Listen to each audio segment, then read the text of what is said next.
Hello and welcome to the NASCAR News Zone, the show we take you through all the biggest stories in the world of stock car racing right now. This week, the NASCAR community has come together to support the wife of Jimmie Johnson after it's been revealed that she's battling cancer. Denny Hamlin is confident of winning his court case against NASCAR, and we also preview this weekend's all-star race. All that and a whole lot more is coming up in today's show, guys. So let's dive in. Sport can be very tribal, and motorsport, and in particular NASCAR, is no different in that. But when the serious issues arise, when people need our support and help, the NASCAR community very much does come together in a message of support for those who need it most. I'm of course referring to Chandra, the wife of 7-time NASCAR Cup Series champion Jimmie Johnson, who was diagnosed with breast cancer earlier this year. On top of that as well, the wife of Bob Pockrass, who is a much-loved journalist in the NASCAR field, she has also been diagnosed with cancer recently and revealed that she is battling a fight of her own currently. Fans and drivers, including Kyle Busch and Bubba Wallace, have flooded X with messages of love, and it's very nice to see stuff like this. At the end of the day, we've all got rivalries, we've all got drivers that we like and dislike as competitors, but when it comes to serious stuff like this, I think it's really good that the community has come out online and supported these people when they need it the most. I know that it'd be exactly the same if it was a driver that was being affected by it, but as it is, it's two wives who are unfortunately being afflicted by cancer, and I wish them both all the best in their recovery. I hope all goes well and they are cancer-free before too long. Everybody here at the Motorsport Reports also extends their best wishes as well on top of that. But yeah, just really sad news that this has happened to both of them, but I think it's really uplifting that the NASCAR community has come out like this in support of them both. But yeah, there we go, guys. For much more news on the world of motorsport, do keep it tuned here to the channel. Have a fantastic day wherever you are in the world, and like I said, all the best to Chandra and the wife of Bob Pockrass in their fights against cancer. So Denny Hamlin and his antitrust lawsuit, what is it, what's going on, and why is he confident of getting a good result in this case against NASCAR? Well, I'm going to dive into all of that for you guys here on the channel. There's a full article on the Motorsport Reports written by our lovely Jack Wren here, so let's have a look at what's been said here, guys, because like I said, Hamlin is pretty confident of winning this case. But what is it all about? If you've not been keeping up to date with it, if you weren't aware of this in the first place, this is where I'm going to fill you in and show you what's going on. So full article on here as always. Denny Hamlin, the co-owner of 23XI Racing, alongside retired NBA legend Michael Jordan, remains optimistic about the antitrust lawsuit that has been filed against NASCAR by his team and Front Row Motorsports, despite recent developments that could potentially overturn an injunction allowing the teams to compete as a chartered entry. Speaking at Kansas at the weekend, Hamlin addressed the situation, stating, they're telling me kind of what's going on. I didn't get to hear it live or anything like that, but we're overall pretty confident in our case. The lawsuit was filed on the 2nd of October in the Western District of North Carolina, and it alleges that NASCAR coerced teams into signing charter agreements, essentially franchise deals that make it financially challenging to compete. 23XI Racing and Front Row Motorsports were the only two holdouts among the 15 charter holding teams that refused to sign the agreements in September. The current extension of the charters runs until 2031, coinciding with the existing media rights deal. One of the most significant advantages to these charters is that it guarantees 36 of the 40 available spots in each NASCAR race to the teams that possess them. If the injunction were to be overturned, 23XI and Front Row would be forced to compete as open teams, meaning that they would have to qualify for every Cup Series event. So remember, for example, when Elliott Neves tried to actually qualify for So remember earlier in the season how Jimmie Johnson had to qualify for the Daytona 500, a race they actually finished in 3rd place in. That's because he was a non-chartered entry. There are 36 spots that are already taken up by these chartered entries that, come what may, they will take a place on the grid, and the rest of the teams and the rest of the drivers that are trying to compete, they have to actually fight it out for 4 spots. With only 4 open spots available and 23XI fielding 4 cars at Kansas this week, driven by Bubba Wallace, Riley Hurst, Tyler Reddick and Corey Heim, and Front Row entering 3 cars as Noah Gragson, Zane Smith and Todd Gilliland, the implications could be significant. The judges haven't made any kind of ruling, Hamlin noted, so until they do, then we're going to stay the status quo. During the hearing, NASCAR attorney Chris Yates argued that the injunction granted by US District Judge Kenneth Bell in December compelled the series into an unwanted relationship with unwilling partners and harmed other teams by reducing their earnings. He also contended that the team should not benefit from the charter system they are suing to overturn. In response, Jeffrey Kessler, the attorney representing 23XI and Front Row, emphasised the lack of alternative competition options and the potential for tremendous damage to the teams if the injunction were overturned, including the possible loss of drivers and sponsors. It will cause havoc to overturn this injunction in the middle of a season, Kessler argued. With a trial date set for December, Judge Stephen Agee encouraged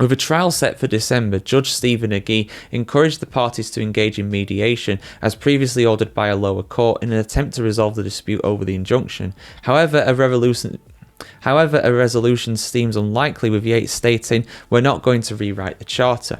So it's very much at loggerheads, as we'd say here in the UK. Things are not really going to move between either of them until they go back to court in December. It sounds like they're both sticking to what they want, effectively, NASCAR and those two teams. So yeah, interesting stuff, guys. It's, you know, I mean, I suppose Hamlin is going to say we feel pretty confident about this. He's not going to say that we're not. He wants to keep spirits high when it comes to that. But yeah, really, really interesting stuff there at the end of the day, that they're trying to change this system. They feel like this system is unfair. But what do you guys think? Is the charter system unfair in NASCAR? Get your thoughts in the comments below. Should this lawsuit go and proceed? Do you think that they will get what they are deserved with this, or do you think this lawsuit will not be successful? I want to hear what you have to say in the comments below. Things have not been going too well for Chase Elliott over the last couple of races. He was hailed as being Mr. Consistent over this season so far, but a couple of bad races have put him a little bit off the lead of the championship, but not entirely his fault, really, especially in the case of Kansas, the Advent Health 400 that was on this last weekend, because it was a costly pit stop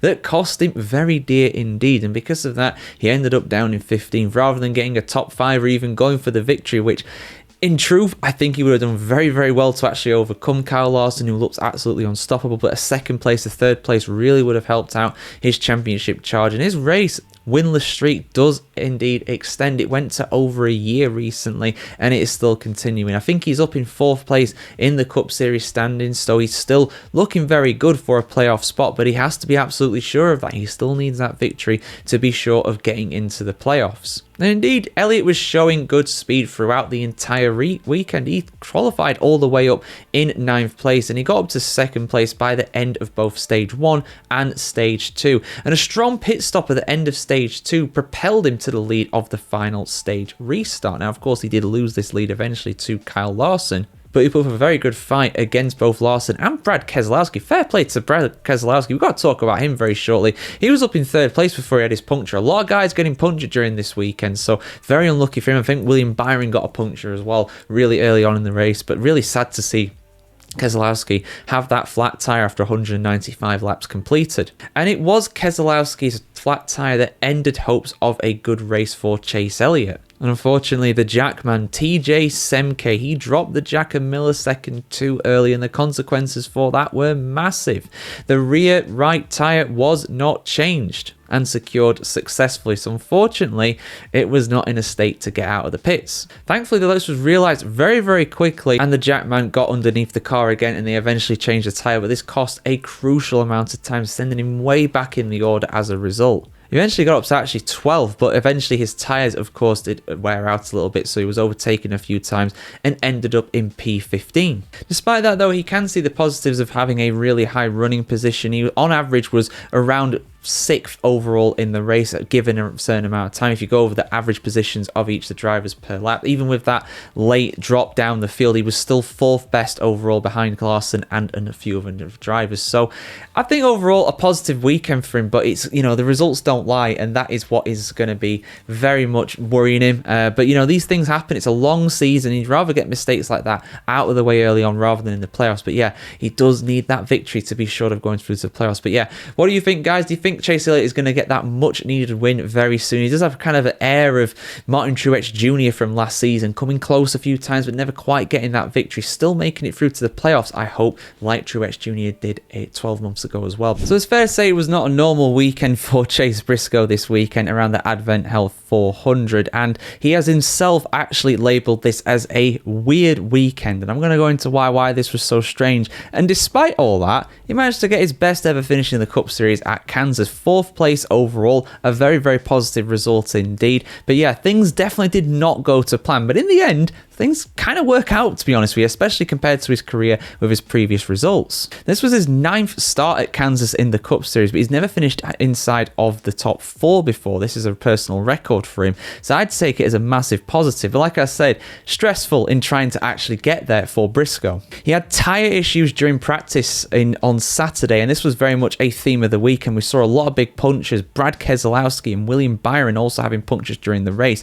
Now, because of the damage that he sustained to his car, he was basically forced to sit out of qualifying and had to start at the back of the field. But he went all the way from tail end of the field to 4th by the finish. So how did he manage it? Well, he didn't manage it with much ease, because he actually did go a lap down to Kyle Larson, but had to actually unlap himself eventually, and that made a massive difference to the prospect of the rest of the race for him. He said, and I quote, "Our day was definitely just weird, right? Having to go from the back after yesterday, tearing the whole bottom off, and I was okay the first run there. We were kind of going forward, and we were having the green flag pit stop, and we were having a wheel come off or something, came out probably 3/4 of a straightaway behind the number 5, Kyle Larson, and was able to run him down, past him, and get back on the lead lap. So I knew my car was pretty good if I could ever get back up there." And back up there he did get. Despite a poor restart in the second stage and a vibration causing him some worries through this part of the race, he managed to finish in a strong 4th place. He said that one was definitely the worst when he was referring to the vibration. It just freaked me out because it was the exact same feeling I had in the practice when I blew the tyre yesterday. It really started coming with about 8 or 10 laps to go. I felt like I could have ran 3rd for sure if it wasn't for that. Imagine having a vibration on your car while doing nearly 200 miles an hour. These guys have paid a lot of money for a reason. You couldn't pay me enough to do that personally. That'd be terrifying. He was full of praise for his team and his car as well. He said, "Kevin Harvick said it all the time. You can't drive a slow car fast. Every time we came to Kansas, I ran 25th to 30th. As soon as I got out today, I said, well, I guess it maybe wasn't me the whole time. We just always go backwards every race, and you can only drive a car as fast as it goes. JGR's car's potential is just unbelievable compared to what I'm used to. I don't know why that is, but it's definitely mind-blowing. That is what I've been racing against my entire career for sure." So there you go, guys. A good date for Briscoe in the end, but it certainly seemed like it was going to be a difficult one for him, and he had a few problems along the way, and especially with all those punctures happening to other drivers and himself earlier in the weekend as well. Those vibrations were definitely not good vibrations. The Beach Boys would not be a fan of that. 2025 NASCAR All-Star races on this weekend, guys, and ahead of the event, I wanted to go through who we're going to see in action, how much the winner will get, and how this event actually works. So here's everything you need to know about the NASCAR All-Star race. So the All-Star race is effectively an exhibition race to mirror the All-Star events that we see in other major sports such as the NBA. The All-Star race has been run every single year in NASCAR since 1985, so this year marks the 40th anniversary of its first running.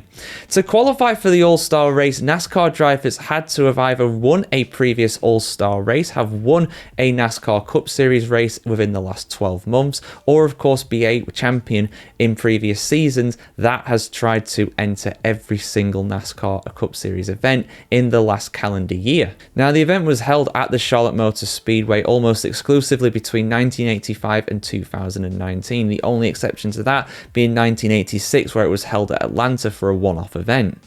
Since then, though, it has rotated around. It was held at Bristol in 2020, and it's also been held at the Texas Motor Speedway, as well as now North Wilkesboro in North Carolina, which it's been held at every year since 2023. I think it's positive that NASCAR is rotating it around at the end of the day, because that does give other places opportunities to experience the NASCAR All-Star event, just like they're trying to do with the championship race as well, which is going to Miami for next year, and from then it's going to go to some other venues, presumably after that date as as well. Now, the format of the race has changed a lot in this time. It's changed almost every single year pretty much, and it's changed again for 2025. This event will now run to a mammoth 250 laps in total, increased by 50 laps up from 200 laps in previous seasons. There will as well be a promoter's caution if we don't get a caution before lap 220. Now, the winner of the event will get a nice $1 million into their bank account. Now, that has been the case ever since 2003. That amount has not changed, but still, it is a lot of money, even to the richest NASCAR drivers. That is something you definitely would not pass up. But who is going to be involved in this year's All-Star event? Well, I've got the full entry list here for you guys, so you can expect to see all of these drivers in action around North Wilkesboro this weekend. The list includes Ross Chastain, Austin Cindric, Austin Dillon, Kyle Larson, Brad Keselowski, Kyle Busch, Chase Elliott, Denny Hamlin, Ryan Blaney, Chris Buescher, Chase Briscoe, Christopher Bell, Josh Berry, Joey Logano, William Byron, Tyler Reddick, Ricky Stenhouse Jr., Alex Bowman, Harrison Burton, and Daniel Suarez. Now, just so everything is absolutely clear, this is an exhibition event. Nothing what happens here counts towards the NASCAR Cup Series Championship. There are no points on offer, and if you win this event, you will not qualify for the playoff as a result. It's just a one-off event, a bit of fun, nice prize on the line, and I think it's going to be entertaining because at the end of the day, with the nothing being on the line in terms of actual points for the Cup Series, you see drivers taking some adventurous move, just like we saw last season as well. Go look up that from the time. It was absolutely wild, if I don't say so myself. But yeah, are you guys looking forward to the All-Star event this weekend? Let us know in the comments below. The 2025 Advent Health 400 around the Kansas Speedway was on this weekend in the NASCAR Cup Series. But what were the 5 things that we learned? What were the 5 main highlights from this weekend's Cup Series action? Let's dive in, guys. Let's have a look at the main highlights of this weekend's race. And let's not beat around the bush. Normally I go stage by stage, going who won every stage and highlighting how they were impressive during this race. But the same guy won all 3 stages and, of course, the race and the fastest lap bonus point as well. And it's, of course, Kyle Larson. He rockets to the top of the NASCAR Cup Series point standings thanks to winning Stage 1, Stage 2, bonus point for fastest lap, and of course the race itself too. He was absolutely dominant in this one. There were times during restarts where Christopher Bell, where Joey Logano, a few other guys were trying to challenge him, but really he was absolutely untouchable around this one. He is in dominant fashion at the moment. It's going to take a lot to stop Larson right now. It's not just this victory, but also his form at the moment as well. Like I said, he's top of the standings right now, and he's not showing any signs of relinquishing that. He has finished 6 times in the top 5 in the last 7 races, and 3 of those have been victories. I think 2 of them as well have been second places. The guy is absolutely on a rich vein of form right now. When Larson is on top form, when he's at 100%, he's unstoppable. He's like Jimmie Johnson back in the day. He's like Jeff Gordon back in the day. Nobody can stop him, and right now he is in that form. It's going to take a lot to actually stop him. But some of the guys that actually did try and stop him this one, I mean, let's talk about punctures. We had a lot of punctures. That's the second thing we learned. A lot of punctures at Kansas this weekend.